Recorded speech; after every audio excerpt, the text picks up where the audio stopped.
Okay, right. So the last thing we'd like to do is to have a community feedback. I realize we're a bit behind time, so technically this is scheduled until 5. I think we'll probably cut it off in 10 minutes time. Martin has very kindly agreed to replace my face on the stage, which is very, very welcome. We're also going to be capturing what's mentioned here in sort of a live whiteboard thing. We'll be sharing that after the conference, and the idea is that we'll make it available and that you can add things to it, but we're really just trying to get your opinion on a number of quite key questions. Hopefully there's a bit more context now after the talk we've just given. So if I just bring up the slides from this morning.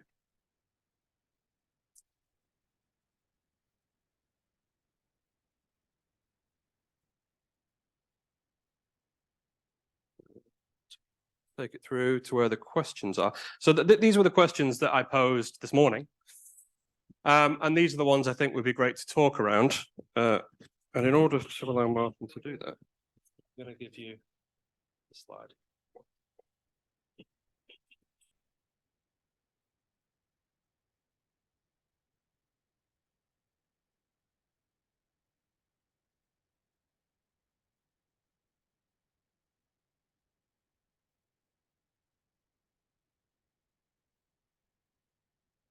When I started doing this, I always had a tie on. That's how old I was. So there's been, I think there's 3 questions. The first ones we started to cover, which I think are the most important as a part of working for one of the CCPs, is how it evolves and what the Research Council's landscape is going to be. You've described a bit of it coming up, but there's a bit more coming up where we can actually push forward and try to do that, try to modify that. The second one is that we've got this infrastructure, and should AI, and we've had this start discussion, I think the answer is yes somewhere at the back, isn't it? Oh, yes, we say no. Should there be AI fit into CCP landscape? Should it be as a cross-cutting theme, or should it be a separate CCP, or should it be something different, or should it just be something that everybody does full stop? And then the final one, which basically actually is a more important one, is Steve has been trying desperately hard, and we've got this committee together, and I've got to thank all the committee members who go to come to the things to try to work out where this CoSeC conference moves in the future. We've moved it to a separate day event like this. Suddenly there's 60 or 75 of you who turned up now, so that's great. That's showing already that you want it, I think. I assume you like the coffee, biscuits, and food. If there's any complaints about that, please say so and modify it. But where we take the conference going, or what the structure of it and what we want to do. And I can have a raise a hand. Do we want to do it again next year? Raise your hands. Come on, let's have some interactivity. Okay, that's more than half of you. Good. The other idea is there are lots of strength of doing other things. It could be part of another event, it could be other workshops, it could be more presentations and certain structures. So yes, there. I'm opening up to questions. There's a roving microphone. So if we can do very quick questions that people have had thoughts of. I know there was meant to be an online system, which I've got no access to, and effectively pop-up things. So praise, thoughts? James is capturing in an online shared whiteboard that we will distribute to everybody who registered to come to the conference afterwards. Okay. As part of a follow-up email. Encourage you to obviously interact with that. Yeah. Are there any sort of reactions in the room to the 3 main questions there? I have a microphone. Yeah. The other one to say is that I think it's time I've always Well, I'll kick you off with number 3. Given that CRUK is about to burst out of the seams of the size of the venue, I think you should be discussing both at once in terms of how they grow. I definitely think it's good to tag onto things, because that gives you more than one reason to come to an event, which is really useful for planning travel from further afield. But there's how you fold the DRI focus in and maybe broaden the remit, I think, is a bigger question than just what happens to this day. Yeah. So we have one answer to the question is two ways. We've had discussions. One, this event is part of a separate, it's on day 0 now. It used to be on day 1 where it clashed with everything and people always rushed away to another meeting on other things. So it has the advantage that we can focus on it and the other working groups. The disadvantage is you've got to stay here another day. Well, you can ignore the CI UK, just come here. That's a disadvantage, but we concluded that there's enough people, enough interest to have enough people here that you don't want to integrate, you can survive, possibly just spending one day at the conference or whatever. But if this is a really one people wanted to be totally integrated, we could do that back again. We are wanting to be integrated. We also want to integrate with the themes. So the theme, I think it's sustainability or whatever it is at the moment. So we can actually join together with the themes of what we should be doing with. So there's a software and a hardware and an overriding theme of what it should be. This is what, including what DRI should be doing. That's what the theme of the whole UK could be. The other one I would like to raise, which I think our working group could actually help out on, is, as we mentioned, how throughout the 60s, the research councils have been funding these things. And they put proposals together. Yes, it's meant to be. I remember when we set up the CCPI, we had 140 people in Manchester's golf course to basically prove that there was a community together, to actually prove that there's not the 4 people required. So we got this huge group together say this is really important.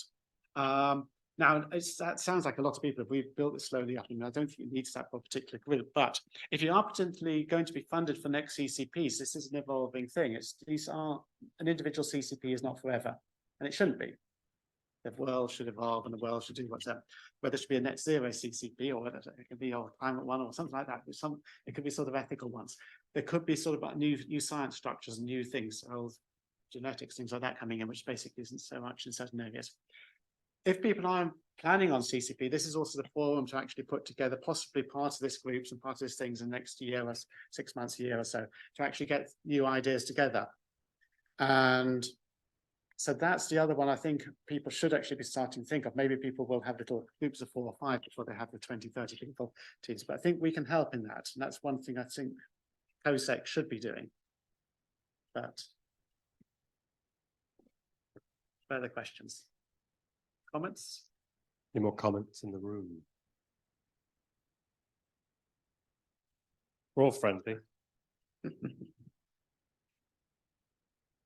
So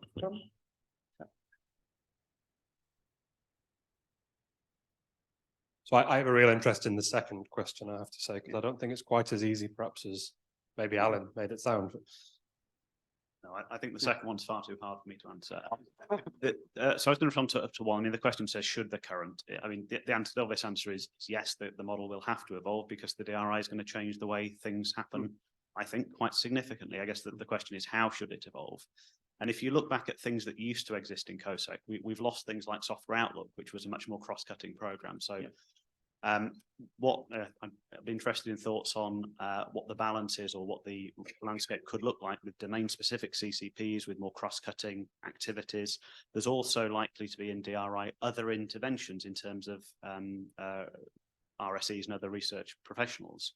CoSeC is one way of delivering that support to the community, but there are others. What are community views on the kind of balance and the pros and cons of increasing any of those? So I'd really welcome, from a DRI perspective, any thoughts on that.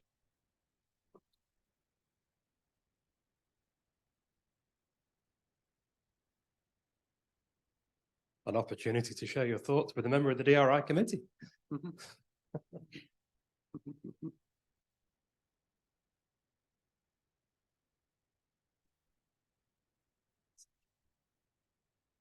Yes, this I'm in a way kind of inadvertently representing here the other oldest consortium, materials chemistry, which actually has been first led by Richard Catwell, mentioned. And what happened? And this is an observation from the last. I'm pretty much was there from the beginning. And one observation about what was happening is if initially we were focusing on a couple of calls, or actually 3 calls, And then nowadays there is something like, it's fluid, but it's something like between 20 to 30 codes, which are key codes used by our community. If originally, when the first group came together, it was under 20 people, 20 researchers. Now it is something like over 100 groups active across the UK.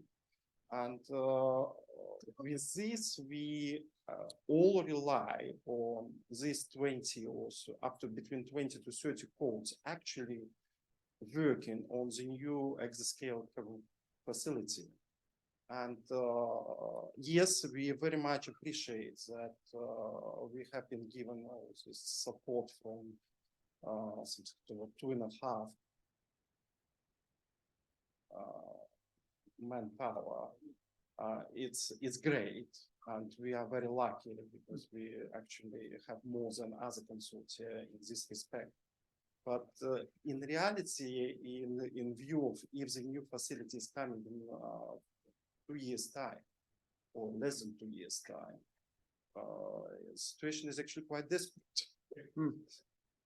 It's exactly as colleagues said at the beginning, that it reminds very much the situation of T3D, where there were practically no codes available. At the time, there was this a huge effort put in parallelization of, again, by our course, led by Mike Gillan and then Mike Payne, plane waves on custom code. And at the same time, there was a lot of effort on deal poly, and which was led in Daresbury and so forth. It's we are pretty much in a similar situation. And but the community there, okay, would say, okay, it's just 20 strange people placed in different places, and they probably could survive. But now a lot depends on it. It's training programs by doctoral training centers, master programs, actual current research. It all depends, because there are so many more groups working on it, because there is a software which working on current machines. Yeah. And so there's a couple of answers down here. I'll also, whilst the microphone's moving, I'll say, potentially I always say that people like spending money on big iron, is what I used to always call it. They don't like spending the money so much easily on another 1.5 billion on the soft squidgy things. So no, despite the fact that the soft squidgy stuff, the software lasts a lot longer than the hardware does. So tomorrow at the main CI UK conference, we've got a session in the afternoon with Richard Gunn, who's the UK IDRI director, and colleagues from DSIT are coming to join that session. So if you're around, I think this is exactly the kind of discussion that DSIT needs to hear, the fact that we don't just want the hardware, but we need long-term investment and significant investment in people and software.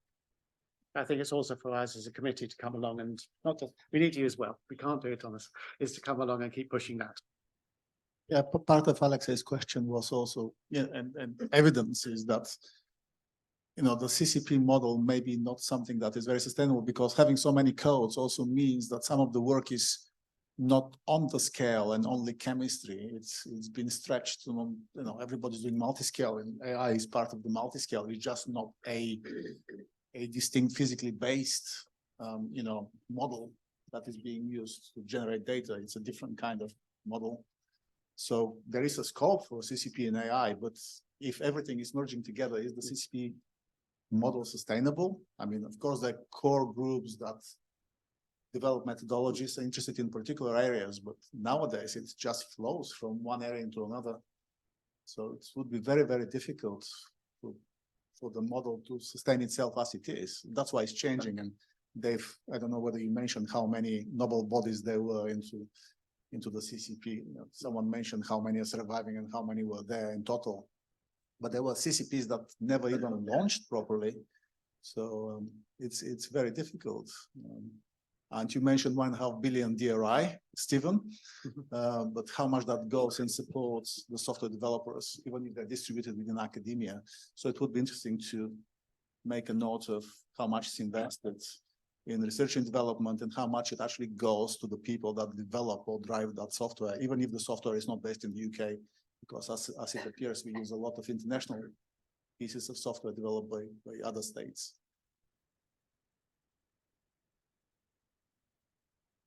Right, go back in a couple. Again. So I'm going to say that we should probably aim to start wrapping up. I apologize that we weren't able to have the full half hour.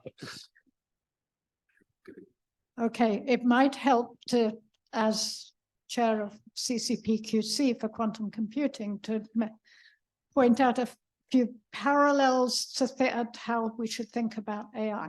The CCPs are communities focused on the science questions. To do their science, they have to do software development. And increasingly, as the computers get larger, they need a lot more support from the software engineering, this professional software development.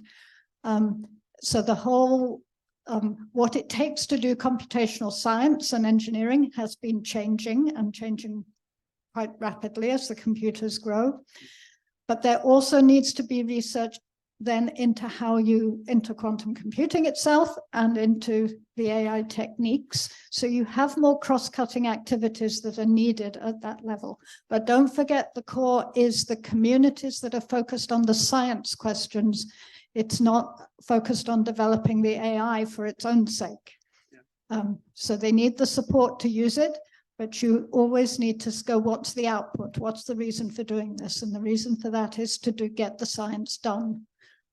Not to get the code developed, not to get the next newest computer. That's just a means to an end. Yeah, I agree. And I think that's why it's I think that's why it's fluid, and it's also why we need this as part of the 1.5 billion is there to get the bit. Okay, there'll be science in the building and infrastructure. Last question go to that. I'll hand up. But I totally agree. I think if we don't focus, and it's fluid on what the current science, which okay, what we think is important, what the country thinks important. Oh, well, I'm throwing you a curveball. So just an observation on a future trend that I sort of thought about last week. So what software has massively changed from 1960s to now. And I think we're on the point of what it's going to be is changing again. So I think all of this stuff needs to take that into account. If software's fundamentally going to change in how it is and what you do with it, because software engineering didn't exist in the 1960s, right? You were writing assembly code. The software engineering did. Yeah, I've got books from IBM, which I've picked up their doorsteps. I still use my IBM software engineering. I'm sorry, I'm from that era. Just and there's these huge big books on definition of what software engineering is. Research software engineering definitely don't. Yeah. But they define the term software engineering very differently to what we had, extremely differently. Yeah, and I think we're on, I mean, the evolution of software, what it is, the paradigm around it, our concepts and views, I think we're on the point of changing with exascale and AI in particular, with the user interface and how researchers use AI. I think that could be indicative of another change that we need to make in how we view software and talk about it. There we go. I was just throwing you that as an observation. Yeah. And that's weird. We're capturing everything. James is behind you, actually capturing everything you just said in text form. Okay, so I guess, are you okay if we sort of draw this to a close? Yep. Okay, so I guess if everybody could just thank Martin for chairing this, and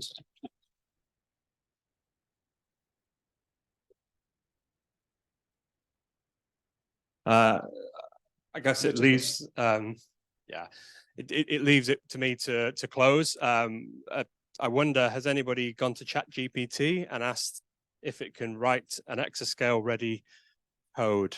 It's just struck me. Might give it a go, see what happens. Okay, yeah, so I've been incredibly enthused by today. I hope everybody in the room has found it very useful. I think the format changes have really enhanced this year. And I'm very excited by the idea of actually running this again in future years. It would be really great to see how we can expand and to make this more appropriate and more interesting for a wider range of communities and a wider range of people. So personally, what I would love to see is a room where there are PhD students, for example, that have been sent along by the supervisor simply to expand the horizons and knowledge of computational science a little bit beyond the area where they're working and they're funded. You know, and I think that that would be a really great outcome for a platform like this, because that really embodies the idea of sharing computational science. Okay, so with that, I think we're done. We're at the end of the program. Those who are joining us via webinar, we'll probably just turn you off in a minute, so apologies for that. For those who are here in person, there is an evening event. It started 10 minutes ago. So all of the details are in your pack in the agenda. Please make sure you've got your pink band. Otherwise you can't get in. There will be somebody. What was that, Alan?